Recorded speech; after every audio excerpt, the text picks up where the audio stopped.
Has started. Assalamu alaikum everybody. Today we are going to continue our discussion on randomized control trials. So up till now we have done the theory of randomized control trials.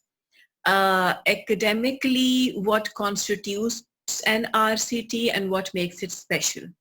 Today's session is going to be more about the practical side of it, on the things you need to think of when you're actually doing the randomized control trial, and what you do when you get the results. So this is going to be of a special significance for many of you who are doing these trials or who plan to answer their research question through this. Box over here is the study population. Ab ye kya study population hai? This will be defined by your research question.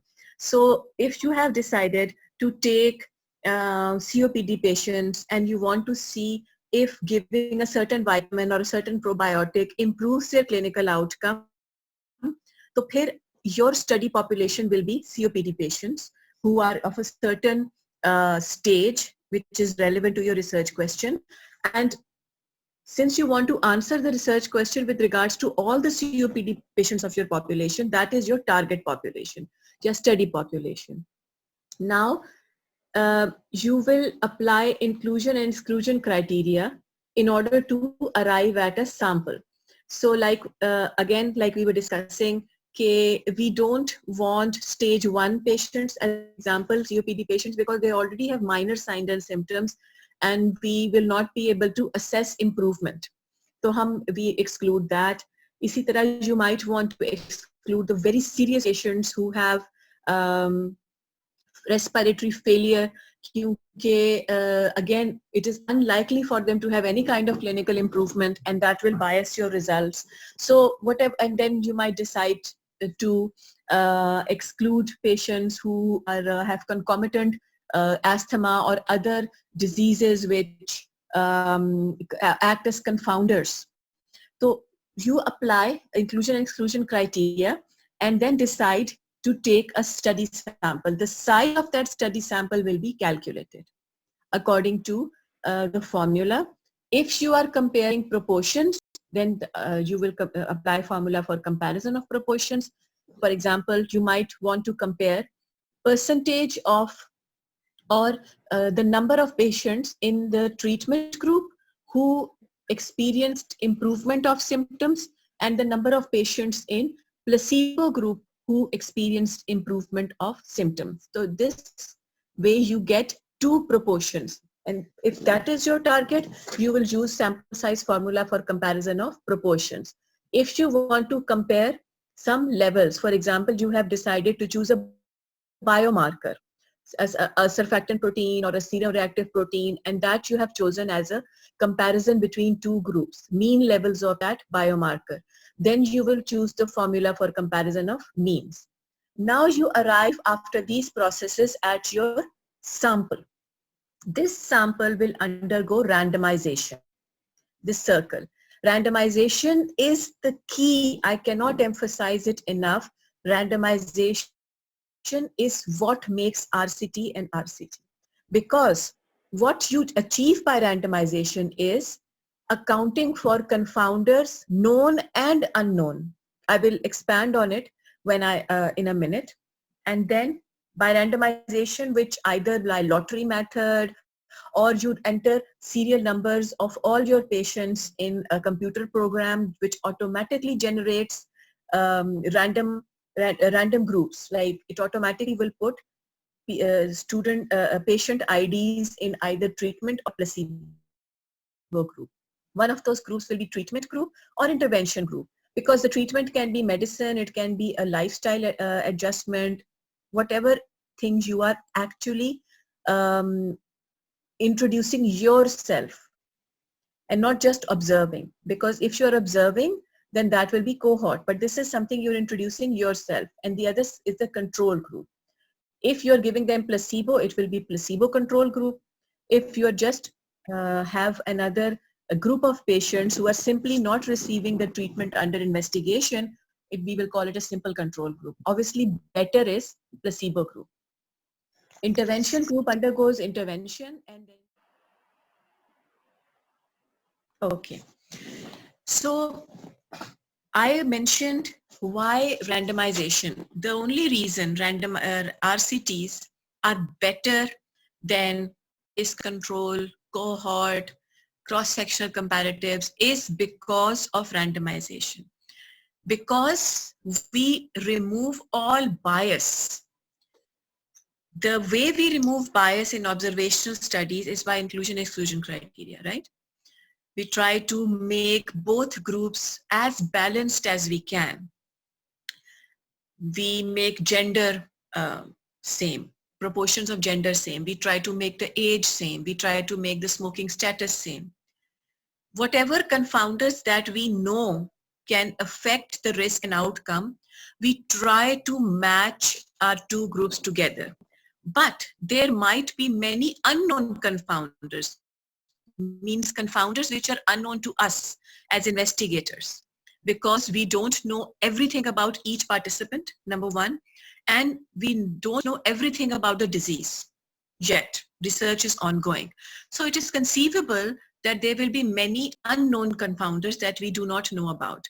How do we then make sure that the two groups don't have any bias? Meaning, if we get a difference in results, that will only be because of the difference in treatment, not because the two groups were different in any other way.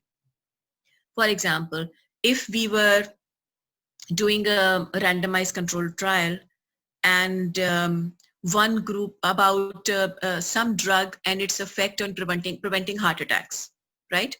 And there was one group which was primarily men. The treatment group was primarily men, and the control group was primarily women. Now, the difference between these two is not just about the treatment. The men are getting the treatment, but also about the gender, right?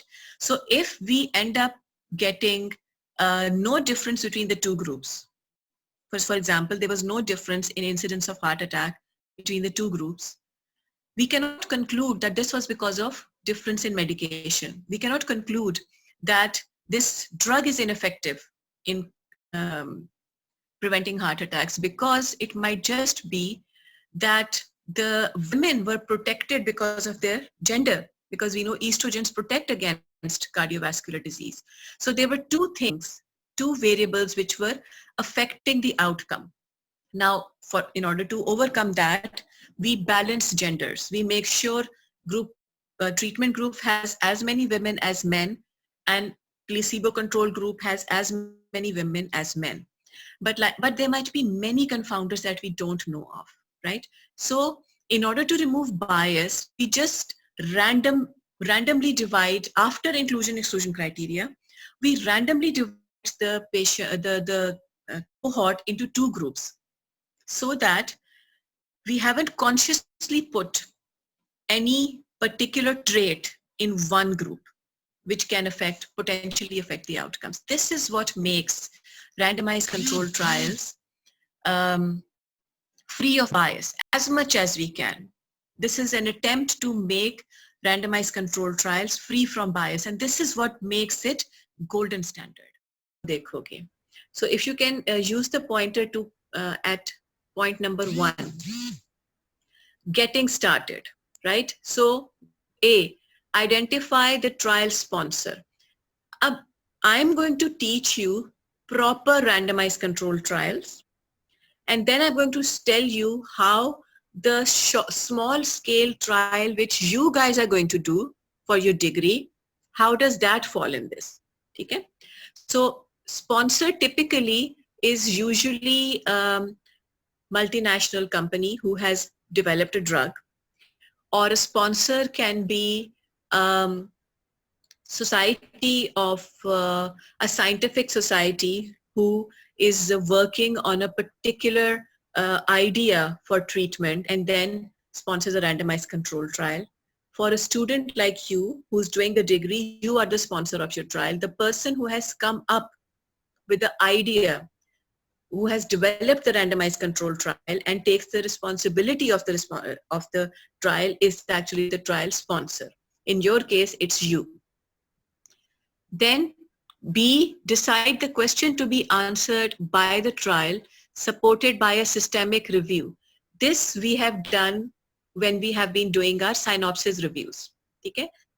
We have actually covered this process whereby I asked you what you wanted to do, and then you said we wanted to work on this particular treatment for a particular disease, and we tried to crystallize how we will do the trial, and what outcome you're actually going to test.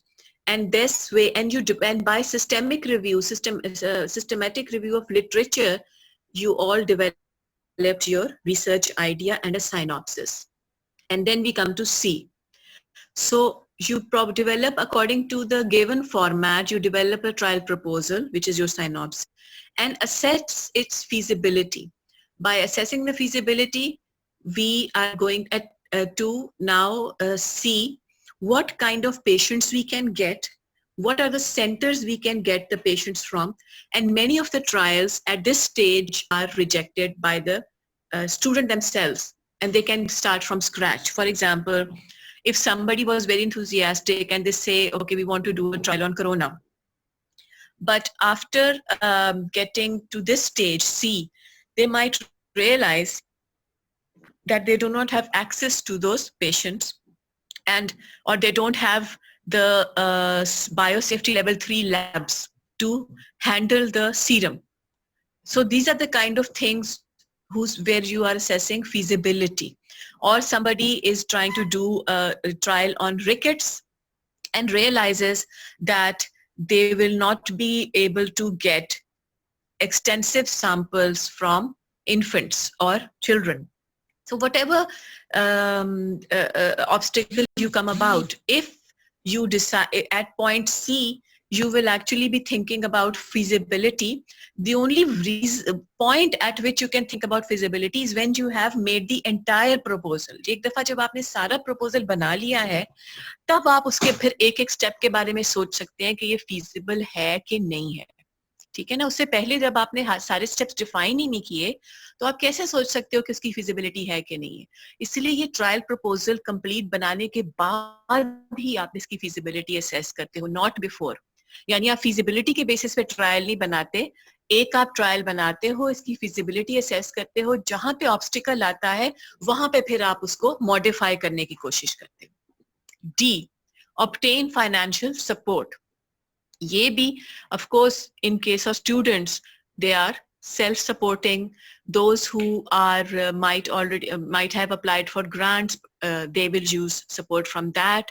If the trial is initiated by a multinational company, they fund the trial themselves. Sometimes governments fund trial, but this is something to be considered. And finally, setting up trial infrastructure. Randomized control trial will not just be about you and your supervisor. In order to make it systematic, we will need certain people to have certain roles. Okay? And that is something we will discuss in the next slide in details. So this is how you get started. This is everything we think about before we are starting the trial. Let's go to the second phase, preparation phase. A, develop the protocol. What this protocol is not about synopsis. ये protocol आपको बता रहा है कि अब आपने लिखना है कि अच्छा, इस दिन मैं आउटडोर जाऊंगा, इस दिन मैं पहले अपने साथ जो मेरा हेल्पर है, या तो आपने PhD वालों ने कोई MPhil स्टूडेंट साथ लगाया हुआ है, या आपने कोई अपना नर्स या अलाइड हेल्थ साइंसेस का बंदा साथ लगाया हुआ है, जो कि आपके, I don't know, you have a mutual understanding that they will be part of your final research, or you might have employed them from your funds. तो वो पेशेंट की प्रोसेसिंग पहले कैसे करेगा, फिर प्रोसेस जब तक फिर पेशेंट वेटिंग में जाएगा, वहां जाके कोई उसका ब्लड सैंपल लेगा, and while they are waiting somebody will take their complete history, and who will be responsible for taking their consent. So these are these details on how you will actually handle the patient and the sample. This is the protocol that you will actually write down and develop. Next, ये protocol फिर आप present करोगे in front of an ethical committee or institutional review board. In our case, our review board, जो कि आपका synopsis का ना सिर्फ आइडिया चेक करेंगे. अब This is usually done in hospitals more often than at universities because we are not connected to the directly to the hospital itself. So at the university level and in our department, you will probably get a review of your theoretical portion or your scientific portion of your synopsis.